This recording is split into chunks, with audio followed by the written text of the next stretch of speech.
একটা বিষয় স্যার উল্লেখ করেছেন, সেটা হচ্ছে যে আইএলটিএস কিংবা টোফেল বা জিআরই জিম্যাট এই স্যাট এই পরীক্ষাগুলো এগুলোতে হচ্ছে ল্যাঙ্গুয়েজের পরীক্ষা হয়।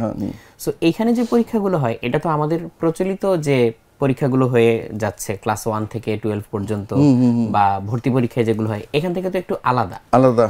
এটার জন্য আসলে একজন কিভাবে প্রিপারেশন নেবে? যদি আমি ধরে নিই তার বাকি যে ফর্মাল এডুকেশন সেটা হচ্ছে অ্যাজ ইউজুয়াল বাকি সবার মতোই এভারেজ, তাহলে সে এই হায়ার অ্যাবিলিটির জিনিসগুলোর জন্য কিভাবে প্রিপারেশন নেবে?